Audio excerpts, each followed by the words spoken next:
Hello, this is Megan Horneman, the Chief Investment Officer for Verdence Capital Advisors.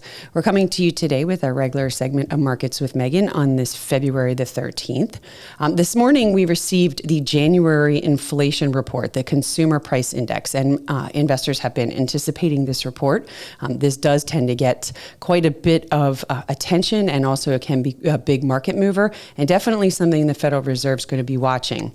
Unfortunately, inflation went the other way, so we've had a lot of progress with inflation steadily coming lower, but we had some surprise here, not only on the headline level, but also on the core level, which excludes some of those volatile items like food and energy. So both of these increased more than expected. When you look at some of the details within this report, the food, for example, food within this report, that rose the most in about a year. The shelter component, which is the biggest component in this index, that was up the most in 16 months. And then you look at some of the other service sectors. This is, like medical care services. They were up the most since September of 2022. And then a surprise, continual increase, more than, it was 1.4% on a month-over-month basis, but it's been more than 1% for the past 3 months, is increases in motor vehicle insurance. So what does all of this mean?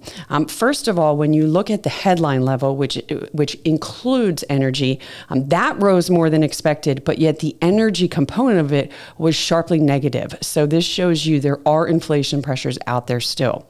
When you look at the food and energy, we want to focus on that service side. Often we've talked about the sticky inflation, and sticky inflation is services, housing, and wages. And what we've seen is this service side of this is going in the wrong direction. The service prices continue to jump. They were up 0.7% when you exclude energy for the month. The markets are reacting as would be expected. The probability of the Fed cutting rates in May is now down to, I think, less than 30%. The 100% chance of a rate cut has been moved all the way out to July. The 2-year yield on the Treasury notes, that jumped the most that we've seen since the Fed pivoted to get more dovish back in December of last year.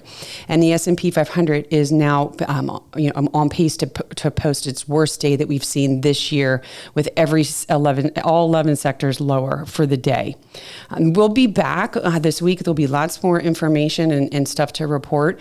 I will say that there are some rumors that there might be some nuances in January inflation reports. We won't take 1 month as a trend. We always say that. But what we are seeing is going to get the Fed's attention. The sticky stuff that they've talked about is going in the opposite direction. They need to stay continually hawkish and keep interest rates higher for longer.